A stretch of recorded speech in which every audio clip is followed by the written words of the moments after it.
I think curiosity is one of the most important things that you can have. So if you're always curious, you're going to think about things to ask questions where you're going to seek out people who have the right answers. It's going to help you understand all the different ways that a product is used or could be used or could break. Welcome to another episode of TechBytes. I'm Bobby Brill, your host for this episode, but more importantly, that was Katie Ott, Senior Director, Content Operations and Experiences. And Katie leads a large team of content creators. Now, of course, you can't have a discussion today about content creation without talking about AI or generative AI. And on this episode of the podcast, we're going to dive in with Katie and get her thoughts on AI and content creation, and more specifically, the role of technical writers working with AI and how writers can set themselves up for success by partnering with AI. So, Katie, how did you get into this very specific world of technical writing? Growing up in high school, I loved creative writing. I really flourished in that department. And then my first paid job was being a technical writer for my father's software company. They were writing software for a security guard who was going to have a high school education. He said, "You pretty much have a high school education. You're a junior in high school. You're an honors student. I'm gonna say that's done. Write something that you would understand. Write something that somebody with a high school education would understand, explaining how to use this piece of software." And he just gave me the software and told me to write and gave me no other direction. And so that was my introduction into the world of technical writing. So you just gave me the greatest segue ever, because you just described an AI prompt on how to write something. Congratulations, you are a high school writer and you need to write for someone who is a high school writer. So let's get into that aspect of it, of AI. How does AI mesh with your experience and what you've been in charge of in the last, say, 10, 15 years from the writing aspect? So I've moved from being a writer to managing writers. I ran the entire documentation team at Hewlett-Packard for their printers. And then I came to ServiceNow. I've managed writing teams. And now my role right now is to actually manage all of the aspects of creating content that don't actually consist of managing writers. We're creating writers' experiences, we're creating customers' experiences, and all of the tools that go into making those two experiences really great. So I'm talking about videos and images, screen captures, infographics, anything that has been produced with the intent of educating our customers about what the product is and how to use it. So I think AI is an enabler for all of those experiences that we're creating. Like, we are trying to figure out how can we incorporate AI to make writers more efficient, to make the content more clear to customers. Just how can we use it to enhance the work that we're doing today?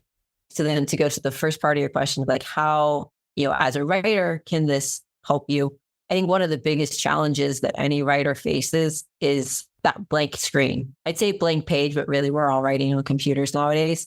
So it's that blank screen. I know what I need to write about. I've had a million conversations with subject matter experts. I've played with the software myself. I might even have a template that sort of outlines the order in which I should put stuff in, but to actually get started of like, how do I explain how to use this? It's the hardest thing, because you're just staring at sort of a blank page. Once you start to get content in there, you can see how the story is taking shape, or see how you want to explain this really complex concept to somebody who might not understand it. A technical writer's skill set is being able to understand the technical and communicate it in a simple term. And so we're doing that magic, but to have something to get us started faster, or get that draft on the page that we can start, manipulating and turning into something really simple and understandable, is going to be really powerful. And I think out of the gate, where the technology is right now, I think that's the thing that AI is going to be able to do best for us at this moment. You said something interesting there, that idea that the writer has all this knowledge. They've more than likely written this content before, but that blank page, that new document fear where it's like, how bespoke does this need to be, is a challenge for a lot of writers, or is that a challenge of technical writing as a whole? I think it's a challenge for writers in general. I think back to high school and college when I was doing creative writing classes, and that was the biggest challenge too. It's like, I have this prompt. How do I get started? My my most favorite writing challenge ever was a teacher walked into the room and said, pick a number, between 1 and 10, between 11 and 25, and gave us like 4 sections of numbers, and then handed us a paper and said, okay, these are your characters. This is your scene. This is the action based on the numbers you selected. And you wrote a creative story that kind of encapsulated all of that. And that was really easy because I had my characters, I had my scene, I had the structure in place, and I just had to start filling in the gaps. Kind of not unlike what's happening with us in technical writing and multimedia production, where we're given a UI, some directions, some buttons, and we have all these elements in hand, and we're tasked with creating this document. And so you have those elements. I think a lot of writers, when they're doing their work, are taking notes or they're recording meetings. They have some way of recording the information that they're gathering.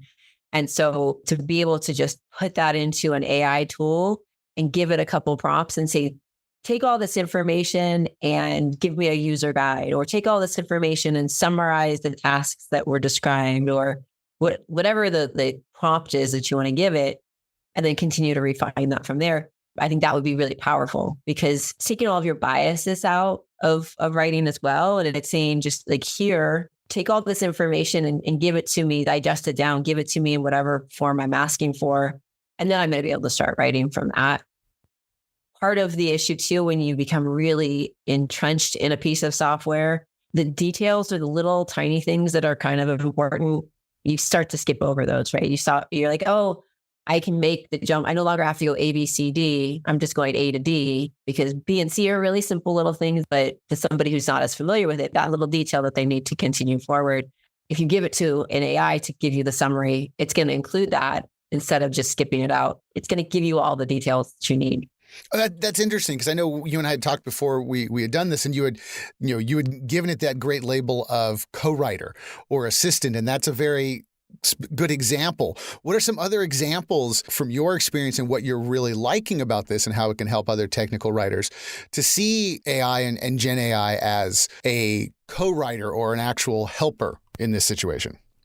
I think if you think of AI as that co-writer, that smart assistant that's working with you, it becomes a little less intimidating, and it emphasizes that you're still in control. And it makes it so that you're not working alone. So a lot of times, if you're just in a vacuum all by yourself, you're working alone, that can also be a little challenging, or you can start to go down a path that, you get kind of sucked into a detail, and you get sucked down that path. And you can, with the AI tools, it keeps a record of the conversation. So you can always go back and review it and be like, oh yeah, look, I took this weird left turn here for some reason. I'm going to go back up to this part of the conversation and start again from there, continue down this other path. Yeah, I was going to ask you about styles, because you've got the background of 2 different styles. How stylistically is it different than writing copy for a video or social media posting, or even, marketing speak? It used to be very different. So technical writing, when I first got into it, it was like, you're very, very technical. There's no emotion in the writing that you have. And it's very dry. This is what you do. These are the steps, 1, 2, 3, 4. This is the outcome. And in recent years, there's been a lot of research and some findings that say a more conversational tone actually has a bigger impact. So if you think about it, you and I are having a conversation, we'll remember these details for a while, because we're having a conversation back and forth. If I'm going to read a recipe about, how to make dinner tonight, I'm probably not going to remember that recipe after I make that dish until the next time I need it, because it was just 1, 2, 3, 4, follow these steps. Whereas if I had sat down and had a conversation with a friend of mine, they're like, oh, you have to make this recipe, you do this and you do this. And then, you added this extra detail here. Your brain remembers a conversation in a different way than it remembers the structured content. How do you explain conversational to the writers you work with, and also for some of the new writers thinking about this, that idea of a conversational tone? It's a little more casual, right? So it's, instead of I'm going to the office and I'm going to be very, tied up and professional, I'm going to go to the office and sit down and talk to my coworker next to me as we figure out a problem. We're going to have a more casual. So I don't know about you, but I'm a lot more curious when I'm just sitting down having a conversation with somebody. I'm going to go in a couple of different directions, or something they'll say will prompt me to ask something else.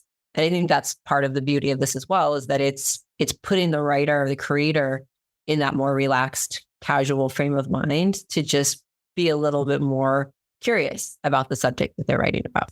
Now, using AI and thinking about that conversational style, what are some ideas that can help writers think about perspective and value in what they're writing? The only way to really fully explain everything that you're writing about is to understand all of those details. And the only way to understand all those details is to get curious and think about things, not just from your sole perspective, but to say, okay, now can I put myself in this other slightly different perspective or different role or have a different goal in mind? What other questions am I going to ask? What other things am I going to want to know about the software or how to use it? And I think AI can help with that. Write me this task from the perspective of an admin. Write me this task from the perspective of an end user who's using the form to create a workspace. Write this in the perspective of somebody who doesn't know anything about ServiceNow. You can ask AI to rewrite things from different perspectives that you may not come from on your own. So it gives you that curiosity without you having to actually do all the heavy lifting.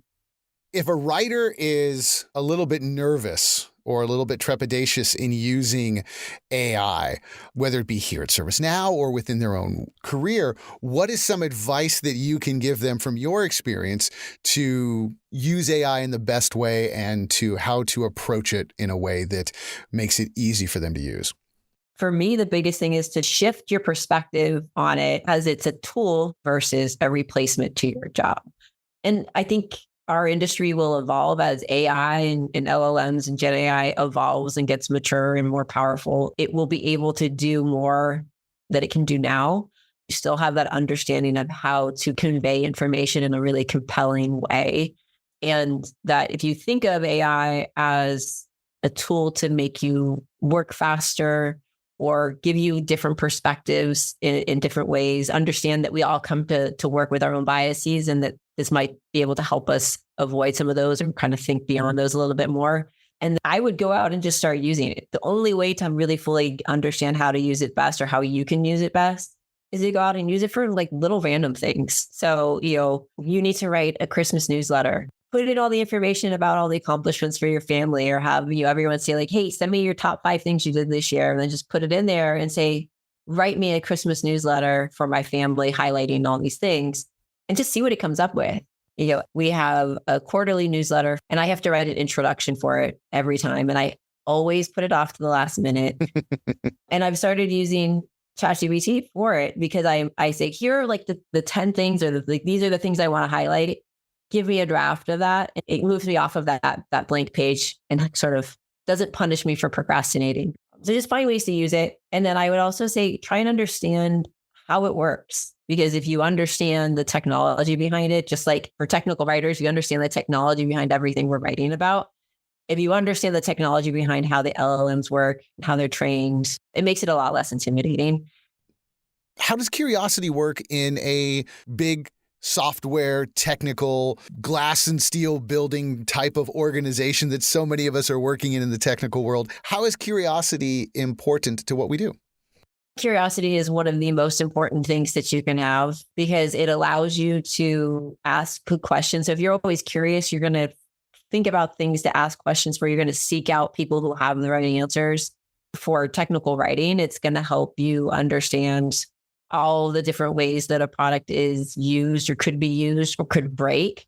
I think one of the biggest things we do in technical writing is write documentation to help you get past those stumbling points or those sticky points that the software design maybe didn't quite capture correctly. And so just to understand all of those different parts of the experience, the way you get to that is to have curiosity. Well, there you have it. I guess it always does come down to one thing: curiosity. If you've enjoyed this episode, please hit subscribe on whatever podcast platform you're listening on so you never miss an episode. And if you have any questions on working with the ServiceNow platform, head over to docs.servicenow.com or head over to YouTube and check out the ServiceNow community channel. Thanks for listening.